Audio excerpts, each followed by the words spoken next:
nous en serons au temps des cerises, et gai rossignol et merle moqueur seront tous en fête. Les belles auront la folie en tête, et les amoureux du soleil au cœur. Quand nous en serons au temps des cerises, sifflera bien mieux le merle moqueur. Mais il est bien court le temps des cerises, où l'on s'en va de cueillir en rêvant des pendants d'oreilles. Cerises d'amour aux robes pareilles, tombant sous la feuille en gouttes de sang.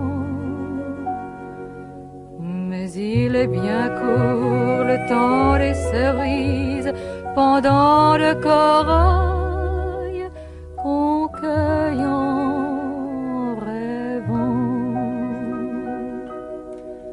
Quand vous en serez au temps des cerises, si vous avez peur des chagrins d'amour, évitez les belles. Moi qui ne crains pas les peines cruelles, je ne vivrai point sans souffrir un jour. Quand vous en serez au temps des cerises, vous aurez aussi des peines d'amour. J'aimerai toujours le temps des cerises, c'est de ce temps-là que je garde au cœur une plaie ouverte. Et dame fortune en m'étant offerte ne pourra jamais fermer ma douleur. J'aimerai toujours le temps des cerises et le souvenir que je garde au cœur.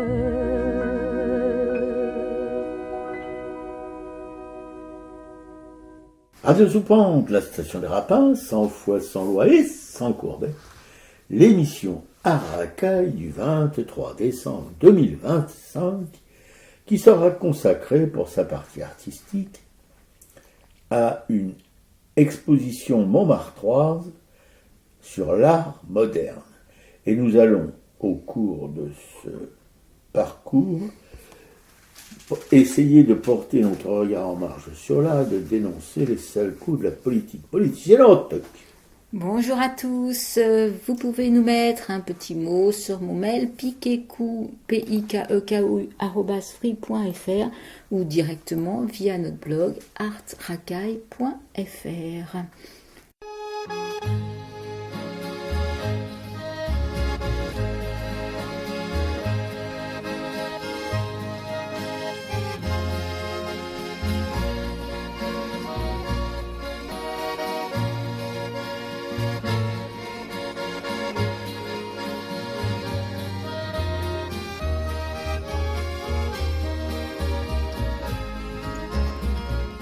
Je repasse tous les ans, quasiment, dans les mêmes parages. Et tous les ans, je trouve du changement. De dessus mon passage, à tous les coups, c'est pas le même chien qui gueule à mes chausses. Et puis voyons si je me souviens, voyons dans ce coin de Beauce, il y avait dans le temps un bio grand chemin. Cheminot, cheminot, chemine, à cette heure n'est pas plus grand que ma main. Par où donc que cheminerais demain? En Beauce, vous les connaissez pas. Pour que rien ne se perde, mangerin, on ne sait quoi ces gars-là. Ils mangerin de la merde. Le chemin c'était à leur juger. La bonne terre perdue, à chaque labour ils l'ont mangé. D'un sillon de charrue, il y avait dans le temps un bio grand chemin.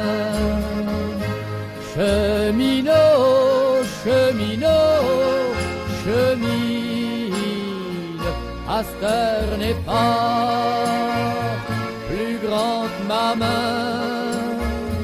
Par où donc que cheminerais demain? Ont grossi leurs arpents goulus d'un peu de glèbe toute neuve, et le pauvre chemin en est devenu mince comme une couleuvre.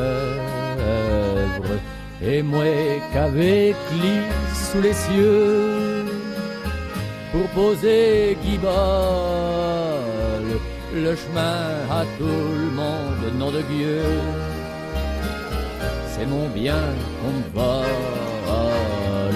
Il y avait dans le temps un bio grand chemin. Cheminot, cheminot, chemine, à sœur n'est pas plus grand que ma main. Par où donc que cheminerais demain? On se met du blé sur le terrain qui retire à ma route. Et si je leur en demande un bout de pain, ils m'envoient faire foutre. Et c'est peut-être ben pour ça que je vouais, à mesure que ce blé monte, les épis baissent le nez devant moi, comme s'ils avaient honte. Il y avait dans le temps un bio grand chemin. Cheminot, cheminot, chemine, à ça n'est pas plus grand que ma main. Par où donc que cheminerais demain? Oh mon bio-petit chemin gris et blanc, sur le dos que je passe, je veux plus qu'on serre ainsi les flancs, car moi je veux de l'espace, où ce qu'est mes allumettes à son, au fond de ma panetière, ah je ferai ben reculer vos moissons, allez mange terre.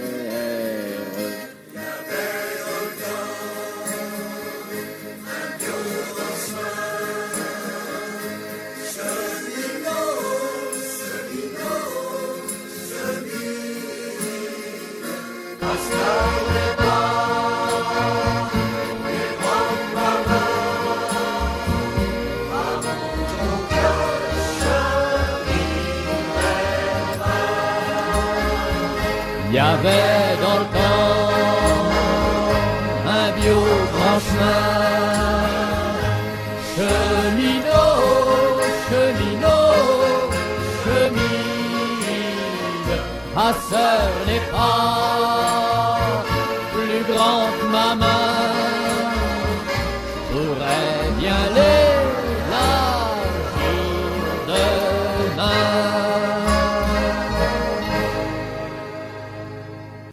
c'était Les Mangetaires, Marc Robin, Gérard Piron. Les Mangetaires de Gaston Coutet, un texte Voilà, de Gaston c'est Coutet. important quand même de signaler le nom de l'auteur. Haro sur les écolos. Le mot d'ordre est pire encore des anti-écolos de la FNSEA et de la coordination rurale, entre autres zinzins, qui croient encore que la terre est plate et que si on s'approche trop du bord, on risque une chute dont on ne se remet pas. Qui, en attendant qu'elle s'arrondisse, casse les côtes, menace de mort, saccage les locaux et autres fines plaisanteries à l'encontre des écolos. Et tout ce bousbire lamentable de bêtises crasses, presque sans jamais être sanctionné par la justice de ce pays. Des asociaux, pour ne pas écrire des psychopathes, à la mode aujourd'hui aux États-Unis depuis que Ubu Trump y fait des ronds dans l'eau. Mais nous sommes en France française, très bon lieu, le pays des Lumières, en panne d'électricité qu'il semblerait aujourd'hui. Pourtant, cette dernière merveille de la science éclaire les chaumines des campagnes françaises depuis quelques décennies, voire ou revoir Farbic. Et les tracteurs ont remplacé les chevaux, les bœufs, les vaches et les mulets pour le labour et autres bricolages agricoles, qui sont maintenant employés pour barrer les routes quand le monde fermier est pris de quinte de tout. Qu'encore ces manifestations de mécontentement peuvent se comprendre lorsqu'il s'agit de contester le permis d'entrer sur le marché des denrées venues d'ailleurs et qui ne sont pas astreintes aux mêmes règles environnementales et sanitaires que chez nous. Surtout concernant les pesticides et autres intrants qui participent à la destruction de la biodiversité et de la santé du genre humain. Que les écolos combattent. Alors, pour quelle raison cette violence syndicale inspirée par des idées de l'ultra-droite? Il faut laisser faire, me pense-je, détruire les locaux des associations écolos, molester leurs militants, les menacer de mort, s'acharner sur des responsables du mouvement vert comme Sandrine Rousseau ou Marine Tondelier, des femmes admirables et d'un courage politique trop rare aujourd'hui. Et encore une fois, de plus, nous retournons tous ensemble, en arrière tout au bon vieux temps de la collaboration et de ce bon vieux maréchal Louvois pour la méthode. Fasciste ô combien. Pour le fond de la barrique, les pesticides à part le DDT ne faisaient pas danser la paysannerie française au son des violons qui font les choux gras de l'industrie chimique d'aujourd'hui et de ses représentants pourvoyeurs des cimetières campagnards. Les premières victimes des pesticides étant les agriculteurs qui défendent leur usage, dont un, M. Coeur, cela ne s'invente pas un nom pareil, un voisin dans une bourgade provençale, le dernier qui travaillait encore avec un mulet et qui me disait qu'il pissait le sang. Il est mort peu de temps après cette confidence. Je peux donc dire que j'ai été un témoin direct de la monstruosité de la pratique agricole qui consiste à s'empoisonner et mourir en pratiquant l'aspersion systématique de ces champs avec du poison qui, outre l'éradication des insectes dits nuisibles au rendement agricole, supprime la vie du paysan. Et quand les abords des écoles sont plantés d'arbres fruitiers ou autres, les enfants en inspirent les effluves à plein poumon, avec les conséquences sur la santé de ceux-ci qu'on peut, sans beaucoup de réflexion, imaginer. Et donc j'ai été le témoin lors de mon séjour de quelques 20 années dans ce village du sud de la France. Et une dernière pour la route, une démonstration par un scientifique de l'INRA sur la bonne manière de pratiquer la taille d'un olivier. Un des participants à cette démonstration, durant tout le temps de celle-ci, n'a posé que des questions sur les pesticides à employer pour protéger ces oliviers des insectes nuisibles, alors que le but de cette dernière était justement qu'une taille raisonnable, bien conduite, servait justement à préserver les oliviers des ravages des pucerons et autres bestioles néfastes aux récoltes abondantes. Alors oui, justement, tu citais le film Farbik, où on voit cette vie juste après-guerre, une vie dans des conditions très difficiles, et le film qui va après, après Farbik, c'est Big Far, et là on est dans les années 80, et justement un peu avant, dans les années 60, on voit l'arrivée des pesticides, dont un paysan qui s'est fait avoir parce qu'il ne connaissait rien, on leur a vendu les pesticides, et on voit qu'il y a des sacs entiers sans protection, sans rien, et on voit ce paysan qui petit à petit tombe malade, et ça me fait penser au film qui a déjà maintenant quelques années, Nos enfants nous accuseront, où là c'est dans les années 2000, où effectivement les agriculteurs sont les premiers à attraper des leucémies, où ce sont leurs enfants, quoi. Et ça c'est déjà pointé, donc effectivement depuis quand même pas mal d'années, quoi. Alors moi je vais revenir sur 2-3 points. Je parlais brièvement de la grève qu'il y a eu au musée du Louvre, qui a duré un peu plus d'une semaine en fait, et là les employés ont repris le travail vendredi dernier. Je pense que c'est parce que ce sont les vacances scolaires et qu'il y aura un afflux de touristes et qu'ils veulent pas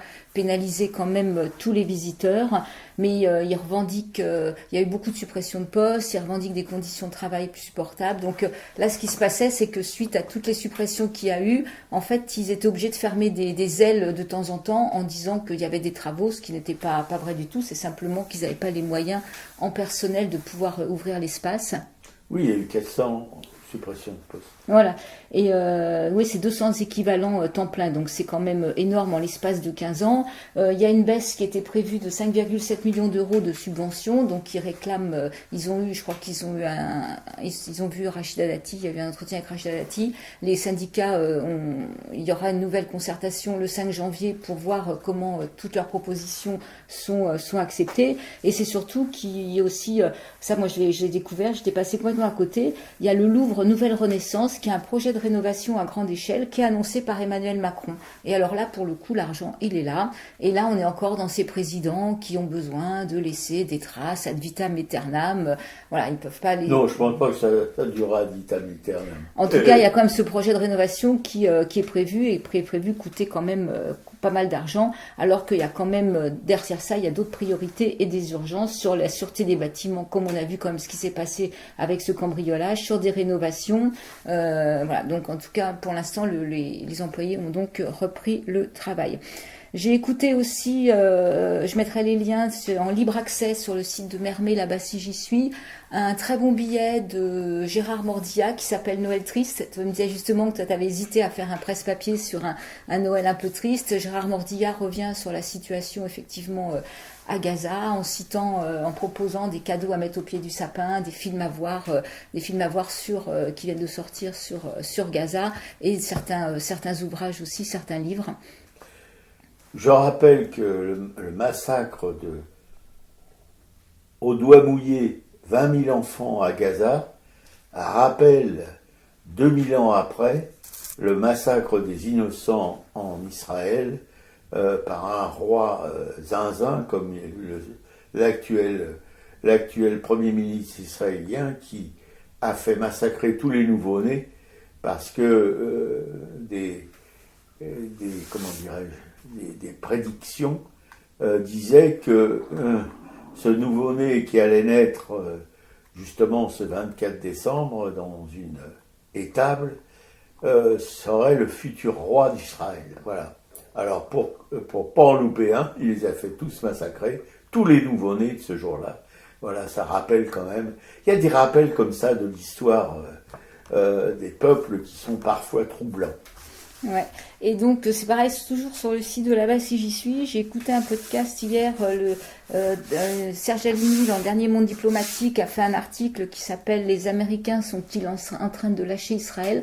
Donc là, il y a Jonathan Don, qui est un des journalistes de là-bas si j'y suis, qui l'interviewe. Et donc c'est intéressant, il y a une quarantaine de minutes d'interview où Serge Alimi explique un petit peu ce qui se passe aux États-Unis par rapport au soutien à Israël, que même youtubeurs sur TikTok, influenceurs d'extrême droite, sont pour lâcher aussi Israël, justement pour rester que ces milliards investis en Israël restent plutôt aux États-Unis, et qu'il y a toute une population plus jeune qui maintenant ne s'informe plus via les grands médias mainstream aux États-Unis, mais justement par tous ces réseaux sociaux, ce qui leur permet d'avoir quand même un autre regard sur ce qui se passe, que les évangélistes chrétiens, c'est pareil, commencent à peut-être lâcher un petit peu, parce et ce sont eux les pires. Voilà, parce qu'ils sont très nombreux, il y a, je ne sais plus combien de millions ils sont, 90 millions je crois, enfin c'est énorme, en fait, ils sont très nombreux. Donc en fait c'est assez intéressant d'écouter cet entretien de Serge Halimi, qui, rappelons-le, est le fils de Gisèle Halimi, ce qui n'est pas rien non plus, quoi. Sinon, alors je voulais parler aussi, parce qu'on avait parlé plusieurs fois, on avait parlé de l'audition de Jean-Luc Mélenchon et de Marine Tondelier à cette fameuse commission d'enquête sur l'entrisme qui pourrait y avoir des frères musulmans, ou simplement d'un islamisme en France. Oui, là, non, mais il faut rappeler aussi que ces commissions d'enquête ont été menées par des gens d'extrême droite. Oui, ça on l'a déjà dit. Oui, mais on l'a dit, mais c'est tellement vite oublié, toutes ces choses-là.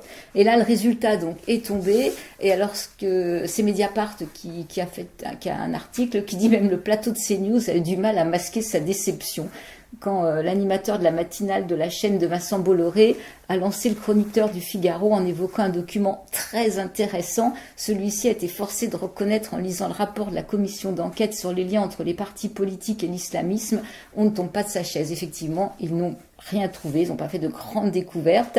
Il y a quand même 639 pages du rapport, donc qui sont quand même, ça veut dire que ça représente un travail énorme. Enfin, c'est ça qui est sidérant, c'est toute cette énergie, toutes ces auditions, tout ce travail.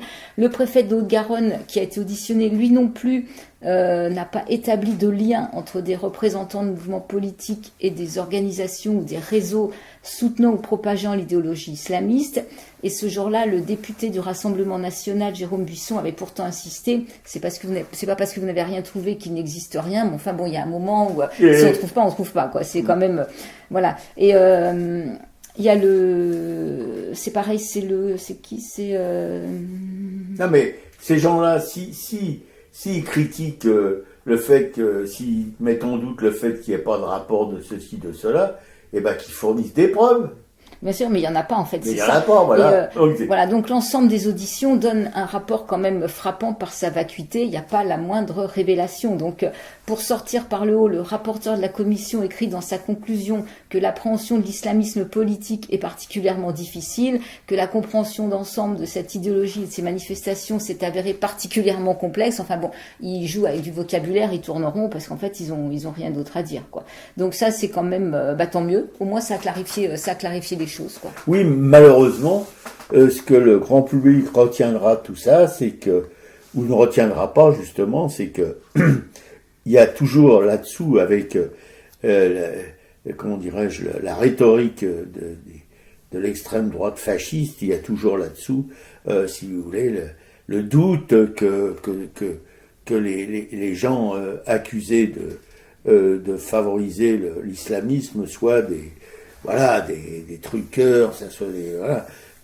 Quand même avec les dénégations comme là, les plus formelles, eh bien, il y a toujours des espèces de crétins basiques qui vont mettre ça en doute, voilà. Ah bah oui, c'est ça. On dit Soros, comment il y a une espèce de pas de proverbe, mais de choses comme ça qui dit calomnier, il en restera voilà, toujours quelque ça. chose. Mais ça a l'air tout court comme ça, mais c'est vrai. Et justement, donc, il faut faire des conclusions et des recommandations. C'est ce qui se passe suite à une commission d'enquête. Donc là, le document, en conclusion, dresse 32 recommandations dont la majorité, en fait, n'a pas grand-chose à voir avec le sujet de son enquête, mais ressemble plutôt à un des innombrables rapports sur le séparatisme. L'une d'entre elles porte sur l'autorisation donnée par les préfets et préfètes de construire des mosquées, d'autres sur la dissolution des associations, le contrôle de leurs subventions, le gel des avoirs pour apologie du terrorisme, ou encore le port du voile lors des compétitions sportives. Voilà. Quand on n'a rien à dire, on mouline. Non, mais c'est ça, ces gens-là, ils se font élire sur des espèces sur des mensonges grossiers qui n'ont rien à voir avec l'intérêt l'intérêt du peuple français, quoi, qui n'ont rien du tout. C'est voilà. Enfin, bon, bref. Les sujets économiques, les sujets importants, régaliens, etc. Ils connaissent pas, ils savent pas. Voilà, ils savent que annoncer depuis des décennies les mêmes conneries sur l'entrisme, sur voilà le grand remplacement, etc.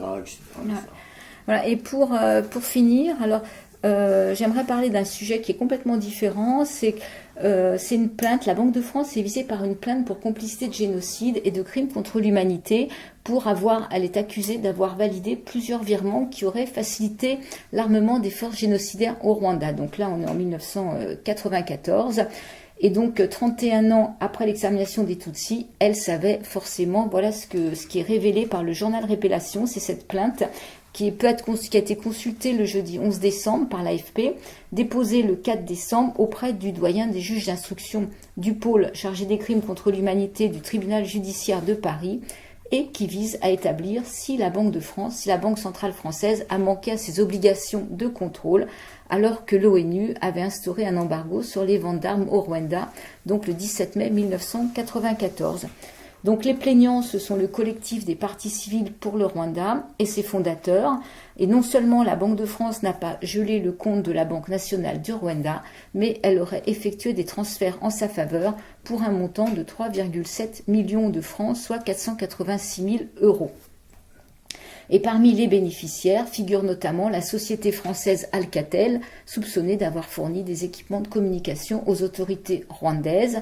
Et selon les documents rapportés dans la plainte que l'AFP a pu consulter, un versement de 435 000 francs, par exemple, a été effectué au bénéfice d'Alcatel le 5 mai 1994 et plusieurs témoignages attestent que ce paiement était destiné à l'achat de téléphones satellites considérés comme un équipement important par le gouvernement intérimaire rwandais afin de maintenir des communications internationales.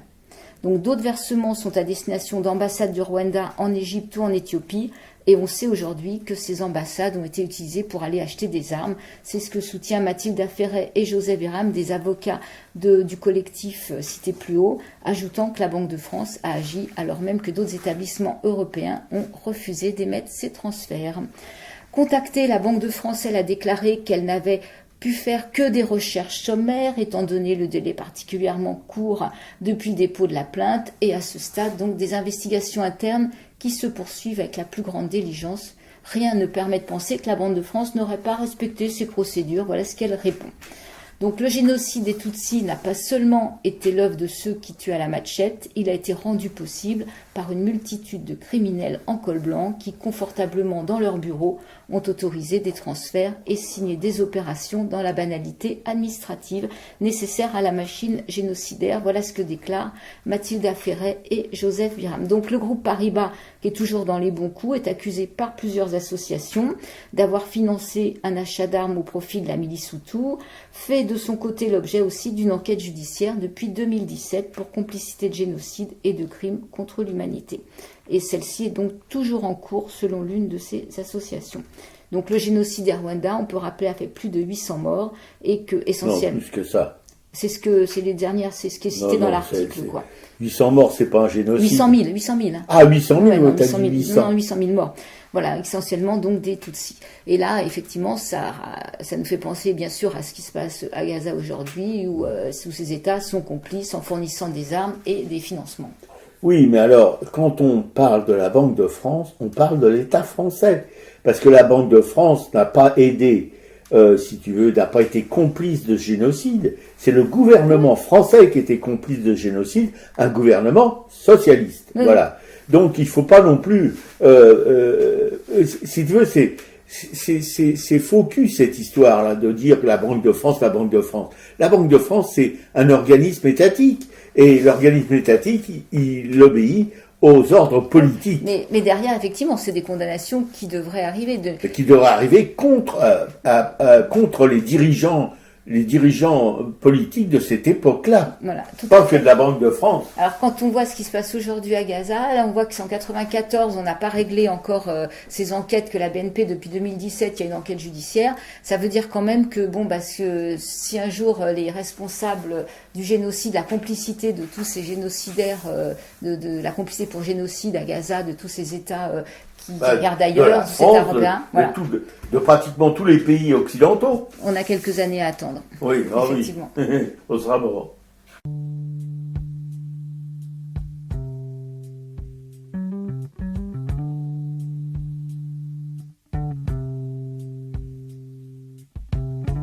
J'ai débuté ma carrière dans un hold-up audacieux. Il y avait de la cervelle par terre. Les flics étaient très nerveux. Continuer dans un boxon, dans le slip d'une souris, puis passer dans le ceinturon d'un marchand de paradis qui se fit dézinguer plus tard, mais ça, c'est une autre histoire. C'était un tueur à gages, car on disait ses fins de mois. C'est pas que dans ce boulot-là, on soit souvent en chômage. Surtout que par les temps qui courent, la liberté et l'amour travaillent pour la République. Comité d'action civique. Je me suis multiplié chez un type assez bizarre qui travaillait tard le soir, à la plume et au pochoir. Voyageait dans des mallettes, dans des fourgons, des tablettes, dans des jeans ou de la soie, en jaguar et en matra. Je suis même passé dans vos poches, grippé par vos doigts crochus. J'étais même au PSU, au parti, et à minute, avant de faire un culbute dans les poches de Lavilliers, ouais, mais ça n'a pas duré. J'ai dormi chez des prélats, entre deux doigts d'arnica, 3 bons mots, une caresse, au vicaire et sur les fesses. Je suis le pouvoir d'achat, je suis celui qui décomplexe, je suis le dernier réflexe qu'on n'est pas prêt d'oublier. Essayez de me supprimer dans un coin sur la planète. Il y en a qui font une drôle de tête. Il y en a même qui en sont morts à l'IND dans le décor. Je suis passé sous les tables. J'ai glissé sur des tapis. Dans des poches confortables, j'ai pris un peu de répit.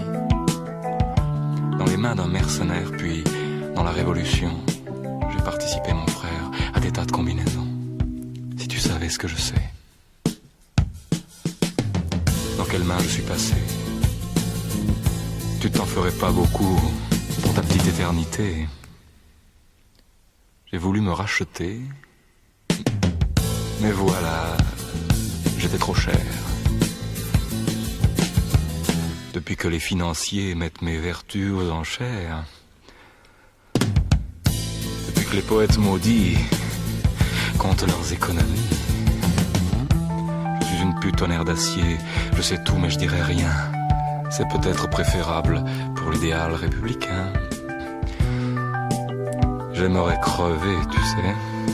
J'aimerais qu'on me foute la paix.